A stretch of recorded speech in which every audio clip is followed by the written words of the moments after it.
नमस्कार, मैं हूं विकास टेकरे और स्वागत करता हूं आप सभी का द हिस्ट्री यूट्यूब चैनल में। दोस्तों, सिंधु घाटी सभ्यता की प्रमुख विशेषताएं या फिर हड़प्पा सभ्यता की प्रमुख विशेषताएं या फिर सैंधव समाज या फिर सैंधव सभ्यता के प्रमुख तत्व या फिर सिंधु घाटी सभ्यता की आर्थिक, सामाजिक, राजनीतिक व्यवस्था पर बात कीजिए। इस तरह से प्रश्न अगर पूछे जाएं तो उनका एक अच्छा उत्तर किस तरह से लिखा जाएगा वो आज हम इस वीडियो में जानने वाले हैं। सिंधु घाटी सभ्यता पर एक बहुत बड़ा वीडियो हम पहले ही बनाकर डाल चुके हैं। एमए फर्स्ट सेमेस्टर की प्लेलिस्ट में वो आपको मिल जाएगा। आप किसी भी क्लास के हों, आप किसी भी सेमेस्टर के हो, अगर सिंधु घाटी सभ्यता से जुड़ी जानकारी आपको चाहिए तो आप इस वीडियो को देख सकते हैं। साथ ही आप उस वीडियो को भी ज़रूर देखिए जो एमए फर्स्ट सेमेस्टर की प्लेलिस्ट में मिलेगा। दोस्तों, यहाँ पर तकरीबन 15 से 16 पॉइंट्स के ज़रिए हम इस वीडियो को समझने वाले हैं। तो स्वाभाविक है कि वीडियो काफ़ी लंबा होगा, जैसे कि आप थंबनेल में देख चुके होंगे। तो मुझे उम्मीद है कि पूरे पेशेंस के साथ, पूरी हिम्मत के साथ आप इस वीडियो को देखने का साहस करेंगे। आप खुद को चैलेंज दीजिए कि आज इस बकवास टाइप के वीडियो को मैं देखकर ही ख़त्म करूंगा, या तो कुछ सीख कर यहाँ से जाऊंगा या फिर कमेंट बॉक्स में इसको गाली बक्की जाऊंगा। दोनों में से कुछ एक काम आपको करना ही पड़ेगा। वैसे ही खाली हाथ मत जाइएगा, वरना आप अपना ही समय बर्बाद करेंगे। मेरा घंटा कुछ जाने वाला है नहीं। दोस्तों, यहाँ पर हमारी जो जानकारी होने वाली है वो इस किताब से होने वाली है, भारत का इतिहास प्रारंभ से 1526 ईस्वी तक। एलपी शर्मा इसके राइटर हैं और किसी से भी पूछ लीजिए। प्राचीन भारतीय इतिहास के जो प्रमुख बुक आती हैं, जो इम्पोर्टेंट बुक्स आती हैं, उनमें एलपी शर्मा सबसे बड़े लेखक हैं। जैसे मॉडर्न हिस्ट्री में हम बिपिन चंद्रा को देखते हैं। इसीलिए जानकारी ऑथेंटिक होने वाली है। तो अपनी आंख, अपने कान, अपना दिमाग खोल के बैठिए और पूरी तरह से चीज़ों को समझने का प्रयास कीजिए। और लगे तो इम्पॉर्टेंट चीज़ों को आप कॉपी पेन में नोट कर सकते हैं, कॉपी में पेन से नोट कर सकते हैं। ठीक है, तो हम देखते हैं। लेकिन इससे पहले हम कुछ अपने स्तर पर सोचने का प्रयास करते हैं ताकि हम सिंधु घाटी सभ्यता को बेहतर तरीके से समझ पाएँ। दोस्तों देखिए, हर समाज होता है, वो उस समय का समाज था। हम जहाँ जी रहे हैं वो इस समय का समाज है। आप वीडियो को 2024 में देखो, 25 में देखो, कभी भी देखो, आप ये सोचो कि आप जिस समाज में रह रहे हो वहाँ पर क्या क्या विशेषताएं हैं, उस समाज की क्या क्या खास बात है। जैसे कि मैं इस वीडियो को 2024 में बना रहा हूँ और जो हमारा 2024 का समाज है उसकी भी अपनी अलग व्यवस्थाएं हैं, उसकी अलग विशेषताएं हैं। जैसे अगर आप देखें तो इस समय हमारे पास टेक्नोलॉजी का बहुत सारा सहारा है। आर्टिफिशियल इंटेलिजेंस का विकास शुरू हो चुका है। साथ ही किसी भी चिकित्सा या फिर परिवहन की सुविधाएं बहुत अच्छी हैं। मेट्रो की सुविधा हो चुकी है, वंदे भारत एक्सप्रेस चल रही है। या फिर हम खान पान की बात करें तो जो पश्चिमी या फिर वेस्टर्न फूड है उसका कल्चर ज़्यादा चल रहा है। या फिर हम बात करें नगर निर्माण या फिर भवन निर्माण शैली की, तो वो भी एक अव्वल दर्जे की चल रही है। सरकार के द्वारा लोगों को, गरीब लोगों के लिए घरों का निर्माण करके दिया जा रहा है। तो इस तरह से आप देख सकते हैं कि हर समाज की एक विशेषता रहती है। हर समाज कैसे रहता है, कैसे उसका रहन सहन है, वो क्या बोलता है, क्या पहनता है और किस प्रकार की उसकी संस्कृति है, वो अपने मनोरंजन के लिए क्या करता है। जैसे हम अपने मनोरंजन के लिए वेब सीरीज़ देख लेते हैं, हम नेटफ्लिक्स खोल लेते हैं, या फिर ज़्यादातर मनोरंजन हम मोबाइल के ज़रिए कर लेते हैं, टॉकीज चले जाते हैं। क्रिकेट एक मनोरंजन का बहुत बड़ा साधन बन चुका है। खेलों में भी मनोरंजन को ढूंढा जाने लगा है। तो इस तरह से हर समाज की अपनी एक विशेषताएं होती हैं। तो जब भी आप इतिहास को पढ़ें तो ज़रूर उस इतिहास को अपने जो प्रेजेंट है उससे लिंक करने की कोशिश कीजिए। आप ये देखिए कि आप मान लीजिए आप सिंधु घाटी सभ्यता में अपने आप को इमेजिन कीजिए। आज से 7 से 8 हज़ार साल पहले की बात है, जब आपके पास किसी भी प्रकार के साधन नहीं थे। तो फिर आपको ये देखना है कि आपकी किस तरह की विशेषताएं रही होंगी। जब आप इन विशेषताओं को पढ़ लें तो आप अपने दिमाग में एक इमेजिनेशन फ़िल्म बनाएँ, अपने दिमाग में एक सपना बनाएँ कि ऐसी व्यवस्थाओं के साथ आपका जीवन कैसा होता। या फिर आपको लगे तो आप ऋतिक रोशन की मोहनजोदड़ो नाम की जो फ़िल्म है उसे देख सकते हैं। इस तरह से जब आप नई चीज़ों के ज़रिए किसी भी चीज़ को समझेंगे तो आपको वो बेहतर तरीके से याद होगी। आइए देखते हैं नगर और भवन निर्माण। हड़प्पा और मोहनजोदड़ो का नगर निर्माण एक समान योजना पर किया गया था। सिंधु सभ्यता एक नगरीय सभ्यता थी। यह सभ्यता नगर निर्माण कला की एक अद्वितीय उदाहरण है। Doctor A.D. पुसालकर ने स्वच्छता के लिए विशेष प्रबंध पर लिखा है। मोहनजोदड़ो के अवशेषों को देखने वाला दर्शक उन प्राचीन नगरों की स्वच्छता और नगर निर्माण की अद्वितीय कला को देखकर आश्चर्यचकित रह जाता है। यानी कि जिस स्वच्छता की बात आज हम करते हैं वो न केवल आज शुरू हुई है बल्कि आदिकाल से ही वह चली आ रही है।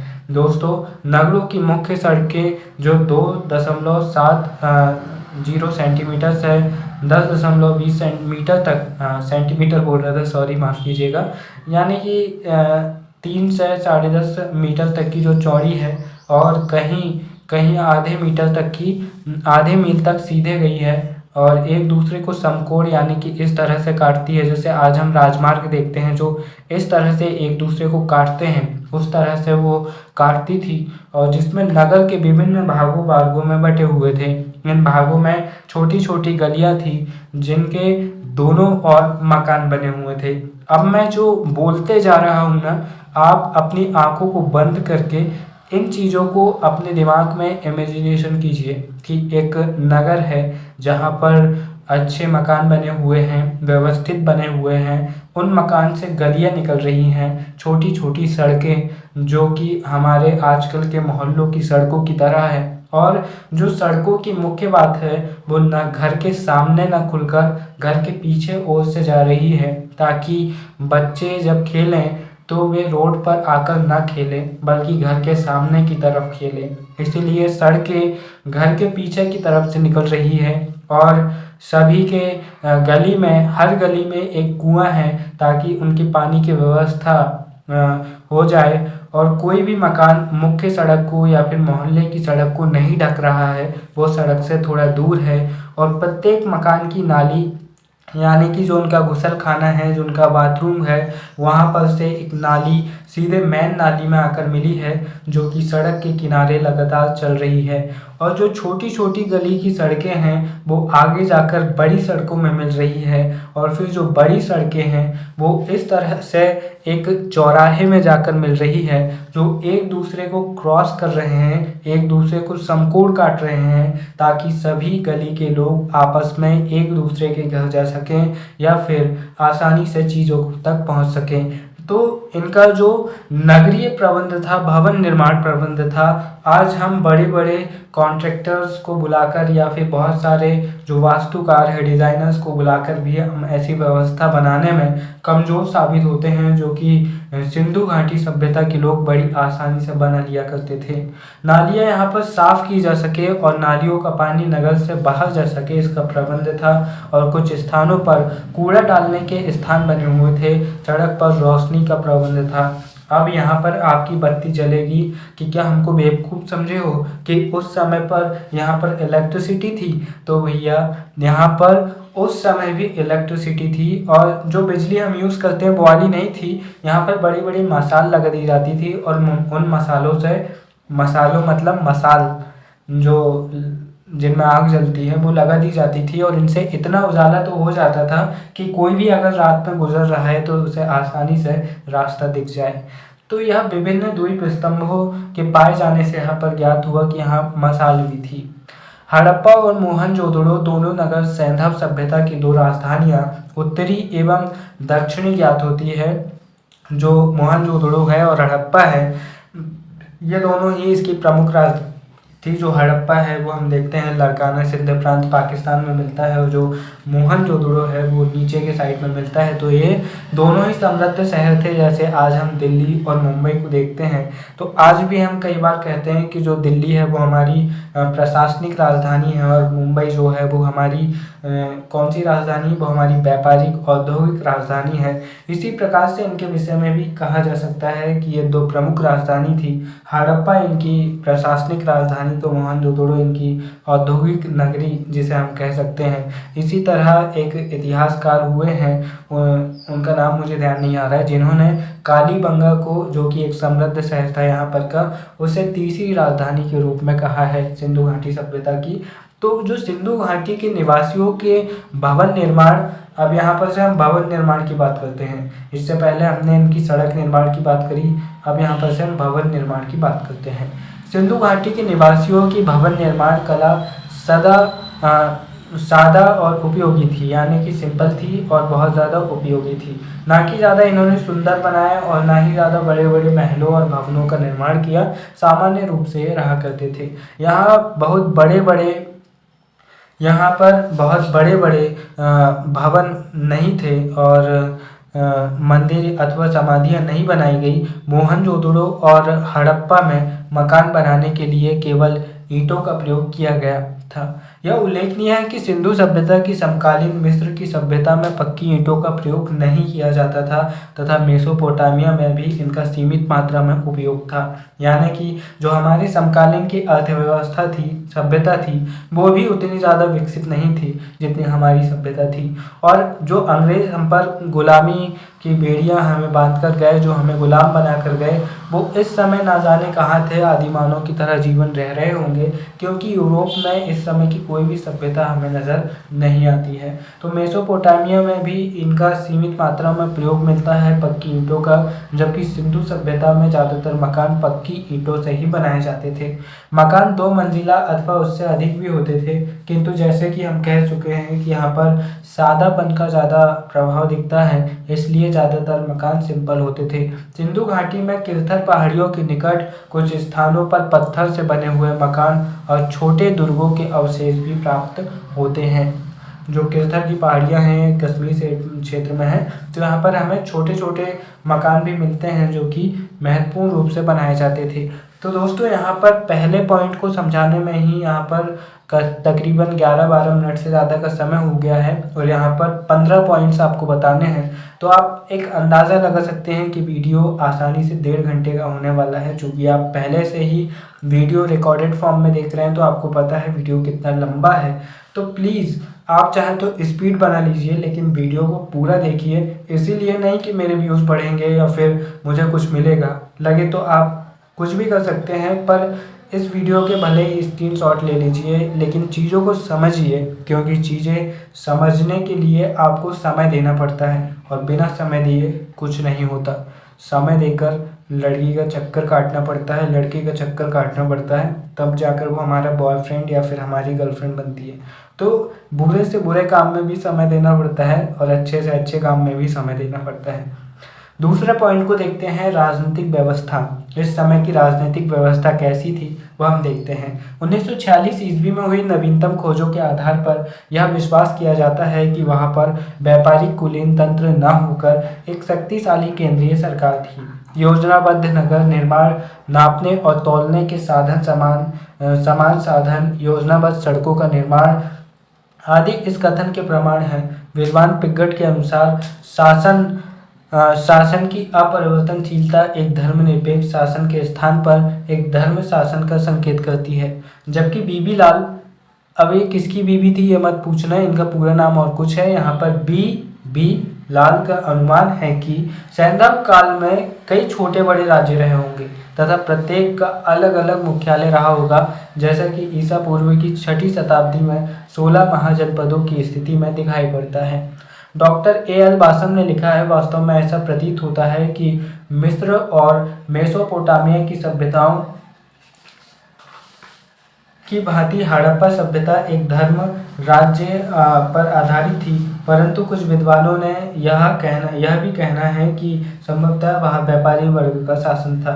तो अब वही अभी यह कि कोई प्रमाण नहीं मिले हैं तो फिर सबका अपना मुंह है, जो चाहे वो बोल सकता है। यहाँ पर आप भी एक इतिहासकार बनकर आप भी पीएचडी कर लीजिए, थोड़े फेमस हो जाइए, फिर आप भी बोलेंगे कि नहीं भैया सिंधु सभ्यता में तो ऐसा था कि वहाँ पर नारी सत्ता, यहाँ पर मातृ सत्तात्मक प्रधान था, तो हम कह सकते हैं कि वहाँ पर महिलाओं का शासन था, पुरुष कुछ करते नहीं थे, वहाँ पर पूरी नेताएं महिलाएं थी। तो यहाँ पर कोई प्रमाण पुख्ता मिले नहीं है, इसीलिए हम ये नहीं कह सकते कि वहाँ पर बेहतर विकल्प क्या था या फिर किस प्रकार की शासन व्यवस्था थी। इसीलिए आपको 2-3 विद्वानों के बारे में बताना है जो कि फेमस है, जैसे कि आप पिगट के बारे में बता सकते हैं, या फिर आप एल बासम के बारे में बता सकते हैं, जो कि सिंपल बात और कम बात कह रहे हैं। तो इस प्रकार के विद्वानों के कोटेशन को याद कर लीजिए और ब्लैक पेन से अच्छे से लिख कर आ जाइए। इस कारण यहाँ की शासन व्यवस्था के बारे में कोई निश्चित धारणा नहीं है, परंतु अधिकांशतया यह तो माना गया है कि राजतंत्रीय व्यवस्था नहीं थी। यहाँ पर कोई राजा वाला, अगर सोचिए अगर यहाँ पर राजतंत्रीय व्यवस्था होती तो ज़रूर हमें कोई महल टाइप चीज़ नज़र आती, हमें ज़रूर दुर्ग नज़र आते या फिर कुछ ऐसी इमारत नज़र आती जो कि अन्य इमारतों से बहुत ही अलग है। अगर यहाँ पर राजतंत्र होता तो ये सिंपल सी बात है, कोई भी समझ सकता है। जब सभी घर समान मिले हैं तो यहाँ पर 2 बातें हो सकती हैं, या तो यहाँ पर धर्मतंत्र का शासन था या फिर लोकतंत्र का शासन था। हम धर्मतंत्र के शासन को भी इसलिए नहीं मान सकते क्योंकि अगर धर्मतंत्र का शासन होता तो फिर हमें देवी देवताओं की मूर्तियाँ या फिर मंदिरों के प्रमाण और बेहतर तरीके से मिलते, जबकि सिंधु घाटी की सभ्यता में हमें मंदिर के प्रमाण बिल्कुल भी नहीं मिलते, और जो मूर्तियों के प्रमाण मिलते हैं वो भी हमें स्पष्ट रूप से नहीं मिलते हैं कि ये किसकी मूर्ति थी। वो जो कि आज हम भगवान शिव को मानते हैं, इसीलिए हमें एक प्रतिमा मिली जिसके गले में सांप लपटा हुआ है, तो हमने ये मान लिया कि ये पशुपतिनाथ की मूर्ति है, भगवान शिव की मूर्ति है। लेकिन हो सकता है कि उस सभ्यता के लिए वे कुछ और रहे होंगे, हो सकता है कि उनका नज़रिया कुछ और होगा। चूँकि हम लिपि पढ़ नहीं पाए हैं, सबसे बड़ी हमारी कमजोरी यह है, और सबसे बड़ी समस्या यह है कि खोजों की संख्या बहुत कम है, इसलिए कोई भी अनुमान लगाना संभव नहीं है। इसके बाद में हम आर्थिक जीवन को देखते हैं। यहाँ के निवासियों का मुख्य पेशा कृषि, पशुपालन और व्यापार था। अब यहाँ पर जो कि आर्थिक जीवन में ही पशुपालन, कृषि और व्यापार आता है, तो हमने यहाँ पर आपकी सुविधा के लिए पशुपालन को एक अलग बिंदु के रूप में और व्यापार को एक अलग बिंदु के रूप में और कृषि को एक अलग बिंदु के रूप में समझाने का प्रयास किया है, ताकि आप और बेहतर तरीके से समझ पाए। तो यहाँ पर हम आर्थिक जीवन में पहले कृषि के बारे में देखते हैं। वे गेहूँ, जौ, बाजरा, कपास और विभिन्न प्रकार के फलों का उत्पादन करते थे। मुख्य रूप से कई बार पूछा जाता है कि उनकी मुख्य फसल कौन सी थी, तो जौ और बाजरा ही उनकी मुख्य फसल थी। कई बार ऑब्जेक्टिव में पूछा जाता है, ठीक है। डॉक्टर एल बासम के अनुसार उन्हें चावल का ज्ञान नहीं था, परंतु अब लोथल, रंगपुर आदि स्थानों पर चावल के अवशेष प्राप्त होने से यह विचार बन गया है कि वे चावल की खेती भी करते थे। श्री बीबी लाल के अनुसार यहाँ के निवासियों की एक मुख्य विशेषता कपास का उत्पादन था, जिसका उत्पादन मिस्र के निवासी भी उनसे कई सदियों के पश्चात कर सके, यानी कि कपास का उत्पादन भी पहले ही यहाँ पर होने लगा था। वे कृषि और सिंचाई के किन साधनों का प्रयोग करते थे यह स्पष्ट नहीं है। वे नदी के पानी का प्रयोग सिंचाई के लिए करते थे। यह तो नदियों के निकट ही नहरों का निर्माण से प्रमाणित होता है, परंतु किस प्रकार करते थे यह स्पष्ट नहीं है। वे पानी का प्रयोग सिंचाई के लिए करते थे। यह तो नदियों के निकट ही नगरों का निर्माण नगरों के निर्माण से प्रमाणित होता है, परंतु किस प्रकार करते थे यह स्पष्ट नहीं है। दोस्तों यहाँ पर हम देखते हैं डॉक्टर डी कौशाम्बी, जो कि एक मार्क्सवादी इतिहासकार भी रहे हैं। उन्होंने कहा कि उन्होंने नहरों का निर्माण नहीं किया था, यद्यपि पानी के प्रवाह को रोकने के लिए बांध अवश्य बनाए थे। यानी हम कह सकते हैं कि जल संरक्षण के लिए उन्होंने बांध का निर्माण और अलग टेक्निक्स का इस्तेमाल करना सीख लिया था, परंतु वे अभी भी नहरों के निर्माण से अवगत नहीं थे।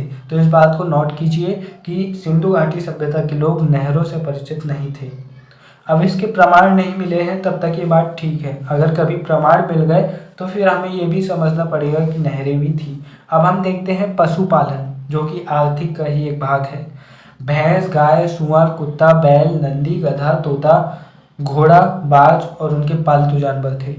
हड़प्पा में पालतू बिल्ली के प्रमाण प्राप्त हुए हैं। इससे स्पष्ट है कि यहाँ के निवासी पशुपालन जानते थे। दूध देने वाले जानवरों के अतिरिक्त वे शौक के लिए भी जानवर पालते थे। एवं डॉक्टर ए.एल. वासम के अनुसार संसार को प्रागैतिहासिक भारत की भेंटों में सबसे अधिक प्रशंसित पालतू मुर्गा है। पक्षी विद्या विशेषज्ञों के अनुसार विभिन्न जाति के घरेलू पक्षी भारतीय जंगली मुर्गों की संतान हैं।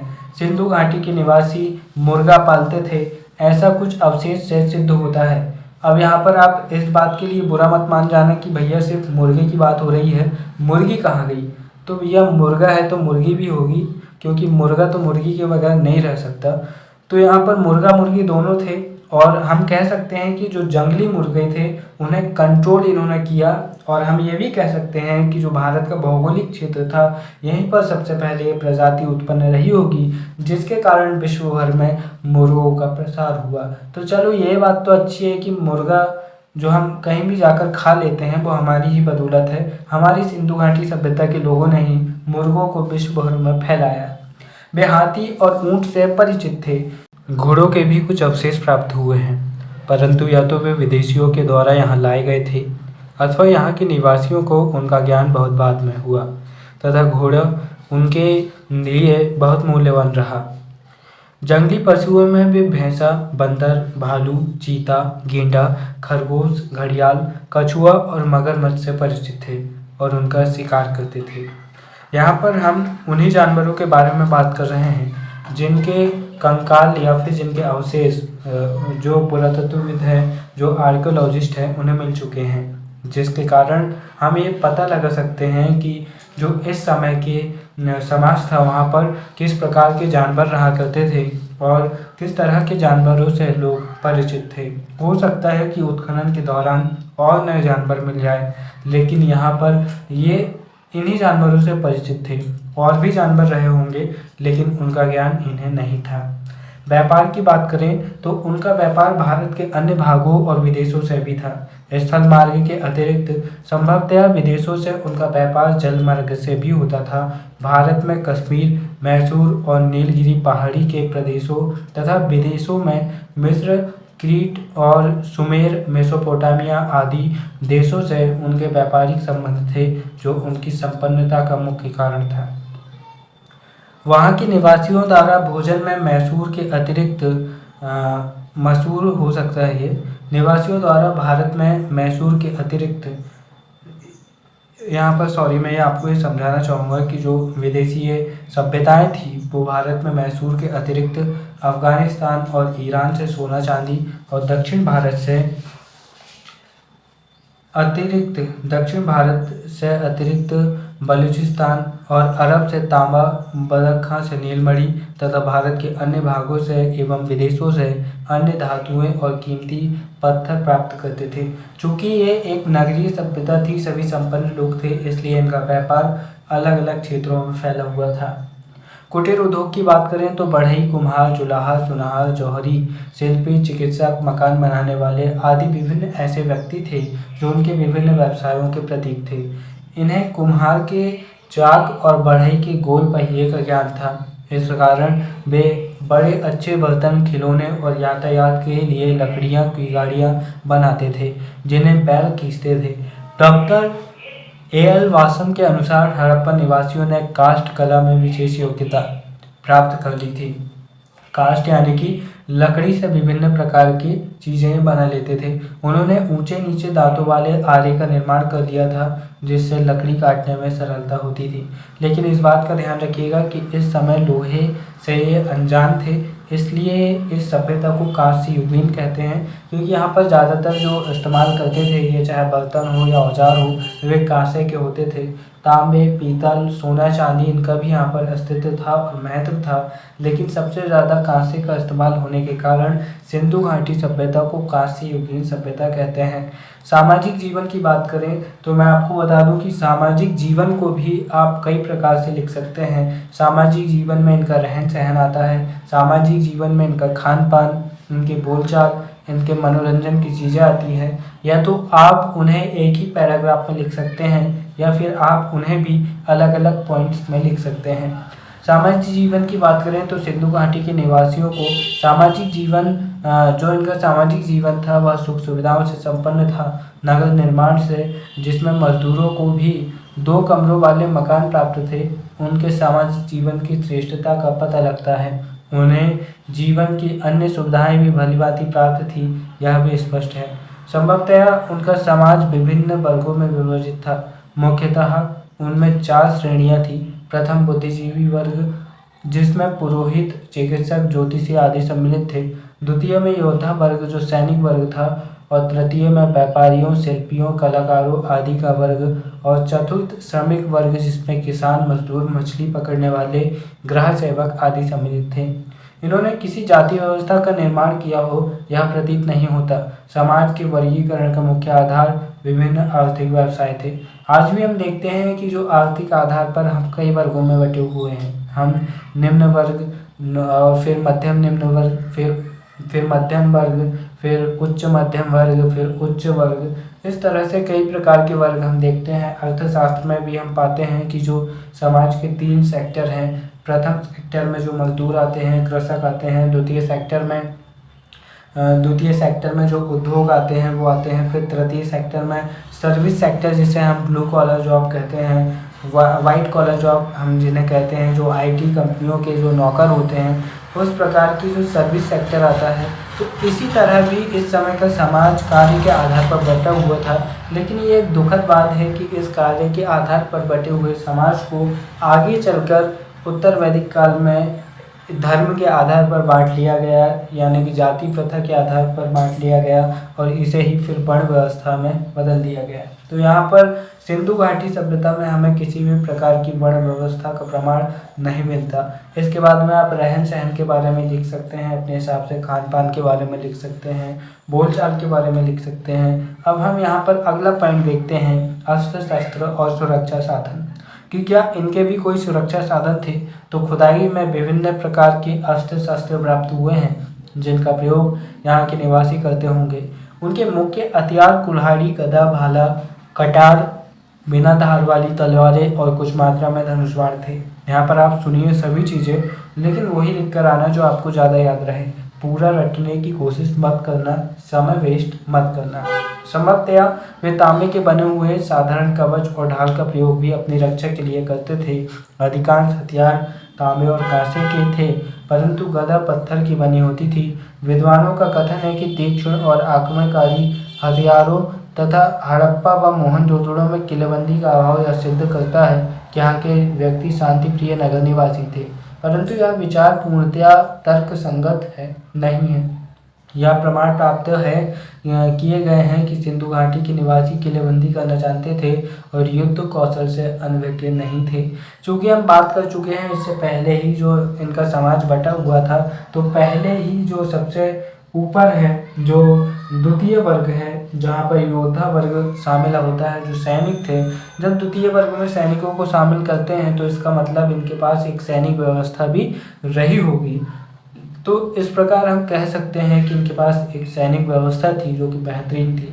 इसके बाद में हम धातु विज्ञान की बात करते हैं तो यहाँ के निवासियों को सोना, चांदी, तांबा, टीन, कांसा और सीसा का ज्ञान था, परंतु उन्हें लोहे का ज्ञान नहीं था। टीन और तांबे को मिलाकर वे कांसा तैयार करते थे। कांसे का प्रयोग उन्होंने विस्तृत आधार पर किया। और फिर इसके बाद में हम कला तथा स्थापत्य की बात करें तो हड़प्पा सभ्यता के निवासियों का जो दृष्टिकोण उपयोगितावादिता था, इस कारण उन्होंने कला के लिए का सिद्धांत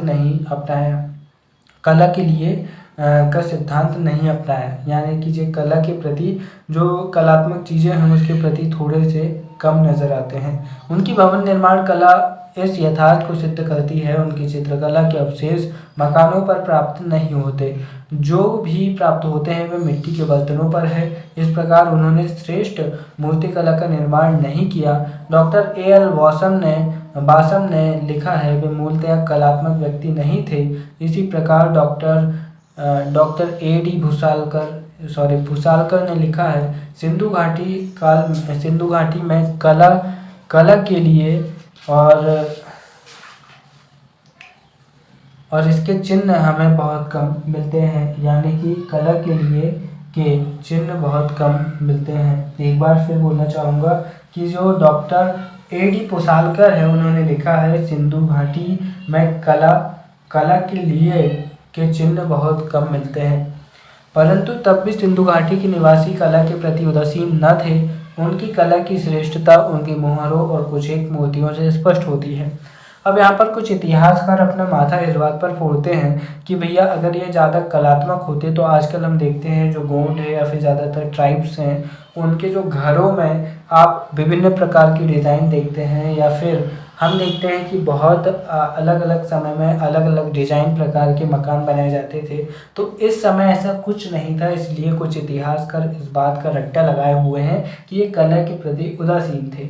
लेकिन यहाँ पर भी जो विभिन्न प्रकार की मूर्तियाँ हमें देखने को मिलती है, मातृ देवी की मूर्ति हो, पशुपतिनाथ की मूर्ति हो, जानवरों के सिक्कों पर चित्र हो, या फिर अलग अलग चीज़ें हों, वे स्पष्ट करती हैं कि हो सकता है कि इनका एक नियम रहा हो कि वो उनके घर एक से रहे हों, डिज़ाइन एक सी रही हो, जिसके कारण ज़्यादा कुछ कलाकारी तामझाम नहीं करते थे। लेकिन अन्य जगहों पर, चाहे वह मूर्तियों की बात हो या फिर मोहरों की बात हो, वहाँ पर इनकी कला भरपूर मात्रा में दिखती है।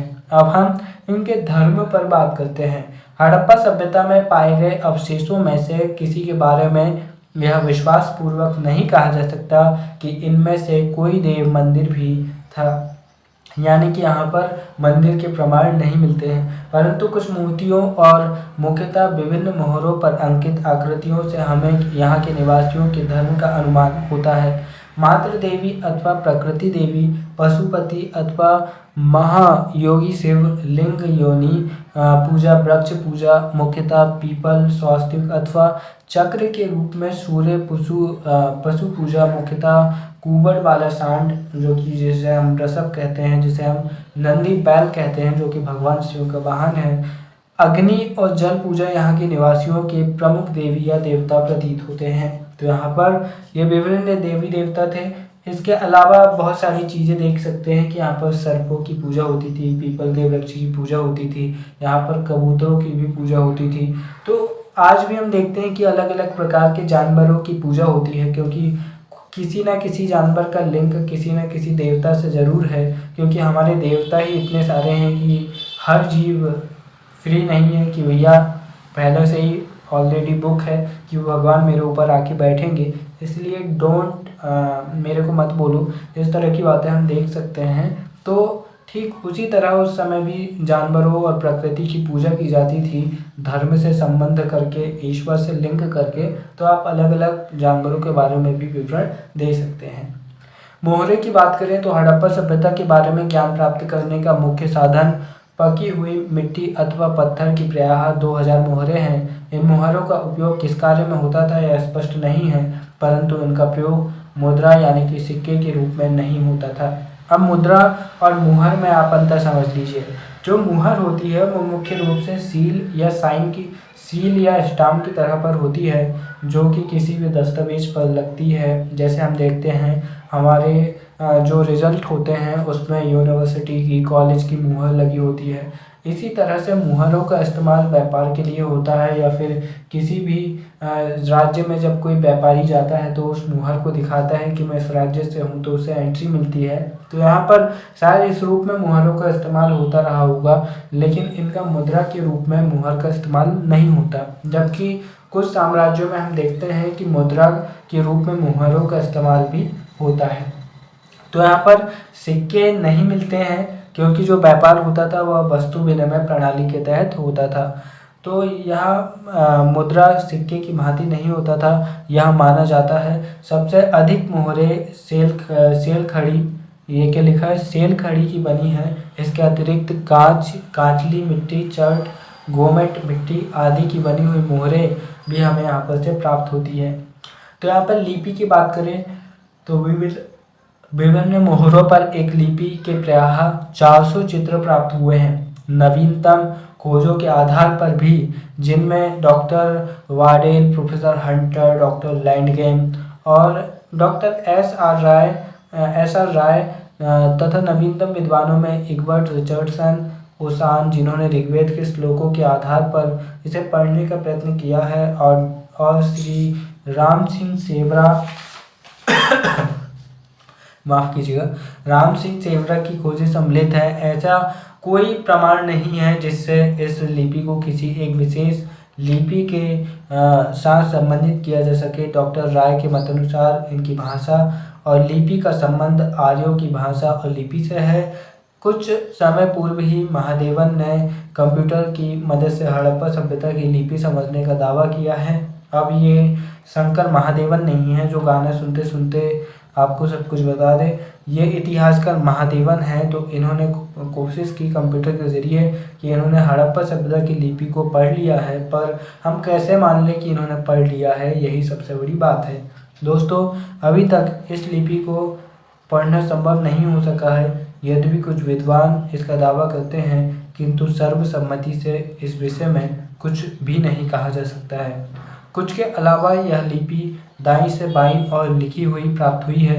गुजरात के धौलावीरा नामक स्थान पर 1994 में एक साइन बोर्ड प्राप्त हुआ है, जो संसार के प्राचीनतम साइन बोर्डों में से एक है। लिपि की उपस्थिति, दशमलव प्रणाली का ज्ञान होना, विभिन्न पाठों का होना और नापने का ज्ञान होना आदि इस बात का प्रमाण है कि हड़प्पा निवासी शिक्षित थे। यद्यपि शिक्षा की क्या व्यवस्था थी, इसका कोई प्रमाण नहीं है। बाँट के रूप में 16 अथवा उसके गुणांकों का प्रयोग करते थे। इस प्रकार यह संभव है कि उन्होंने किसी प्रकार के साहित्य का निर्माण भी किया हो, यद्यपि इसका भी कोई प्रमाण प्राप्त नहीं हुआ है।